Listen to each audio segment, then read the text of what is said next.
show I did in like 1990, 1991. Yeah, he's great at what he does. Well, he juggles and fucking really, like, you can't take your eyes off the guy. He's fat. And I mean that as a positive. Yeah. I don't want it to be like dismissive, like he juggles. But like he's juggling fucking chainsaws on a unicycle. You kind of go, fuck the sitcom. Who's this guy? But audience warm-up's like it's the hardest job in show business.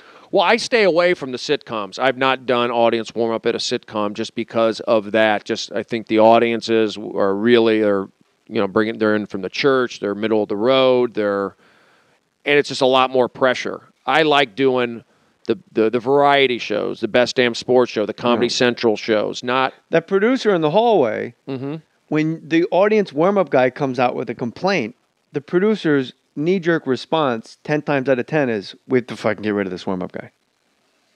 Yeah. I'm taking shit from a warm-up guy? Yeah, and I felt that I had some wiggle room in a sense that I'd been there for 400 shows, and I haven't had any complaints other than complaints to help the show be better. So so you realize you blew up his conversation. Which wasn't bad. I mean, and not in the real world, but for a producer and a warm-up guy, someone that has established the paradigm of who talks to who and how, which is how TV works. Yeah. It's absurd. What happened after that where you were no longer employed by Chelsea Lately? Well, I went back into went to the bathroom, and then one of the other producers said, what happened? What was going on? And I said, the crew guys are goofing around. Then I was talking to so-and-so, and I was just like, he says, don't worry about it. Just go back in there and keep doing it. So I went back in, finished a show, and then between shows, I was backstage, and I was talking to Joe Coy, who was on the show. And then the producer came in, the one that I like vented to, and basically within a minute he was saying that I was unprofessional and I shouldn't have done that, and you're just the warm up. And so he said you shouldn't have done that, meaning come out at the hallway and vent to me. Yeah, because that's like, God forbid you act like a human being, right? Like, exactly. Hey, I'm having a real tough time in there. Hey, that's unprofessional. Don't talk to me. Yeah, know your place. Yeah, I'm a landowner. You're a serf. Beat it.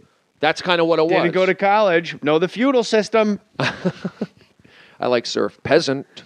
Was Chelsea nice to you? Yeah, Chelsea was always nice to me. I fish all the time. I can't get anybody to say anything bad about the lady. Apparently, she just seems pretty cool. She is cool. Did you hit that? Chelsea? Oh, yeah. But she is, she's always been nice to me. I didn't have a problem with her. I had a problem with, the producer. And then, I don't think you had a problem with her. I was just asking for dirt. Yeah, no, she's nice. She's nice, and, she's put me back on the show. I'll be back on later next... On panel, though? Yeah, on panel. So through you interrupting a producer and a producer acting very producer-esque and douchey, you, in a way, got a promotion. Yes. Good. But I miss doing the warm-up. I kind of Wouldn't you rather do the panel and get the juice and the notoriety, and then that's where you're going to get much more of a stand-up audience that get you. Yeah. Because they know your exact way of doing jokes from watching you and Chelsea lately. Well, they were putting me on the show when I was doing warm-up also. Oh, well, then never mind. Then I don't know what I'm talking about. I was able to do warm-up, and then they would say, I'd be scheduled to do the... Look, my DVR is set for gigolos. I don't have time for Chelsea lately. Have you seen Gigolos on Showtime? No, that's that... The show about gigolos, Brody. You're like, is that show where the... I was thinking Juggalos. No, that's different. Insane Clown Posse. Yeah, gigolos, like they follow for like actual gigolos, and you watch them fucking pile drive ugly ladies. Really? And they have like competition. My wife goes, leave it to America where whores, actual filming whores. Yeah. There still has to be some type of contest. Like, who can fucking get that horse to turn around the fastest? And then you'll win the prize of the real good date. So the girls aren't attractive on that show? I mean, they're hiring a gigolo, Brody. Wow. Yeah, they're hot. I got to see like, that. I can go out to the bars and troll for dick, or... So they got to bang ugly chicks. That's kind of the job, right? Oh, that's hard to do. And they show the guys like dicks and shit, and you go, I didn't need to see that, but let me rewind that and see what this guy's working with. You had a bit of a public meltdown because it was on Twitter, and Twitter now is the world's CNN. Yes. Now, I'm of the old school terrestrial radio and WWF. Everything's kind of a bit. Like when you get in a fight with a radio guy, it's all kind of a bit. Mm-hmm. There's not really a war with a radio guy. It's all the radio guy knows he's going to stretch it out and make it go as long as possible for a bit. Yeah. So when I was reading your tweets when you're having your meltdown, is it fair to call it a meltdown? I'll accept that. Breakdown? Breakthrough. Breakdown. Okay. A melt break. How much of it was a bit and a little bit of a play? I would say 90% real, 10% comedy. It probably started as comedy, and then you kind of went down the rabbit hole and realized, wow, I need maybe some medical attention. I never thought I needed medical attention until it was forced upon me. By who? By whom? My friends. I want names, Steven. Well, if you watch the show, Dave Rath and Zach. All right. Maybe get Brady some help. Yeah. They were all involved in kind of getting me stable. What happened was, in my mind, and I go over it every day, and I think about it every day. Basically, it was a year ago, a little over a year ago, and I had been away from Chelsea probably at that point for about a year and a half, 2 years, going on probably a year and a half, not having that regular structure. So I was like, okay, you got to be a comedian. They're there to see you. You're not doing warm-up anymore. Even though I would pick up a warm-up gig here and there, but it was like, okay, that's on me. So went to Ireland and performed in Ireland. I'd never been over there before. Did they get you? Yeah, I did pretty well. It seems like they would really dig Brody Stevens. They liked it. Yeah. So I did well over in Ireland. Big in Ireland. Aaron go bragh. Enjoy it. Language barrier, non-existent. So I did that, and I had fun. And then right from there, we flew to Montreal, did the Montreal Comedy Festival. Who's we? I'll say just me. I mean, a couple guys also went over there, but it was just me. You said that like you were on the Zeppelin jet. Led Zeppelin jet, not a Zeppelin. That's also a jet. Sorry. I went over there. Me and John Paul Jones and Jimmy Page, then we go to Montreal. We flew to Montreal through Newark. Had to go through there. It's nice. And if you're a fire. Anyway. I got to, I like how you pepper in the jokes. That's good. Keep the audience. You got to keep your audience here. It's also OCD. I can't stop talking. So Charlie Rose would just sit here and listen to you like he does on your show. He did. I did the Charlie Rose show. That was great. I saw it. So I get to Montreal. I'm feeling good. I remember I'm feeling good. I was rationing a little bit, possibly on my Lexapro in Ireland. I was taking 20 milligrams of Lexapro, which is an antidepressant, anti-anxiety. So you suffer from depression, pre-everything. You're diagnosed as suffering from depression? I would say actually more OCD, more obsessive. Like really? Yeah. And then you're prescribed Lexapro, which is a super drug, meaning I'm on Klonopin, which is also a super drug for panic attacks. Klonopin is for seizures. But if you don't have seizures, it rededicates itself. I have Klonopin also now. And it redirects itself to stop the life-saving levels of adrenaline and endorphins that get released into your body during a panic attack. And I believe Lexapro is also that type of drug. It's an antidepressant that will also work for OCD. Is that correct? Yes. But Klonopin works quicker. For OCD? You can take a Klonopin in a half hour, you feel the results. Whereas Lexapro, it takes a couple weeks to get in your system. But if you're taking it what was your primary? I was taking it to take the edge off, meaning that... Well, that's what alcoholics do, too. Right. Well, I don't drink much, if any. But were you prescribed by a psychiatrist? Doctor. I was not seeing a psychiatrist. A doctor said... regular doctor. I think you have OCD. I said... Okay. Yeah, it's faster if you tell me. I said, it's like I stare in the mirror... And I also, it's like, it's hard to keep up with his Facebook, the MySpace. I'm working. And your doctor said, you sound like a lead singer. Yeah. Staring in the mirror and trying to update your... All right, sorry. So he said... Hold on a second. That's me throwing out that joke. He said, try this Lexapro. A lot of people take it. So I took Lexapro, and you know what? I felt good. It kind of like evened me out. And But what was your thing?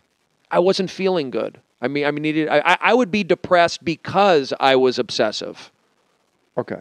It bothered me that I was so insecure about things. So you were obsessive depressive. Excessive compulsive depressive. But I was only depressed as Say it 3 times fast.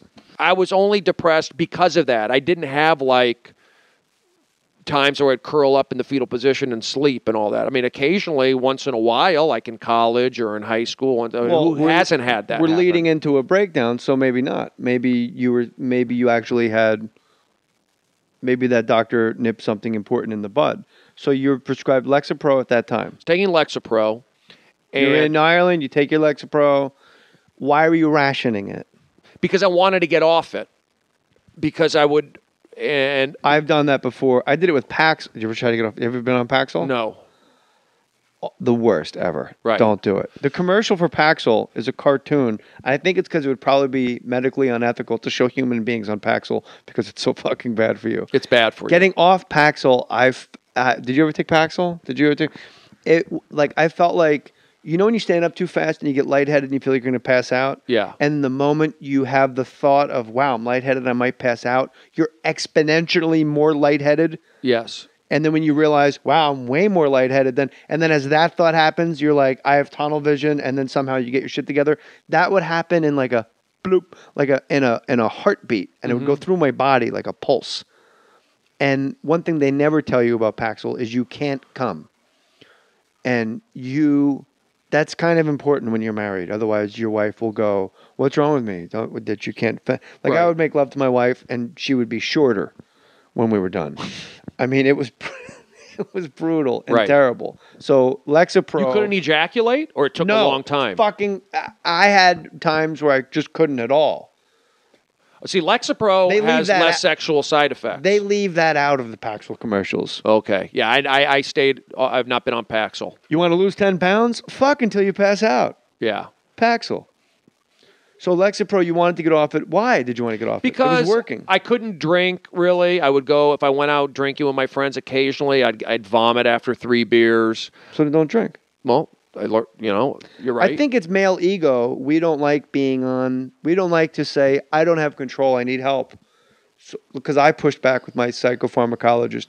Like, I went to the beach, and I'd forgotten my Klonopin halfway over the hill to the beach. I went all the way back in rush hour to put a Klonopin in my pocket, then went back to the beach. That's crazy.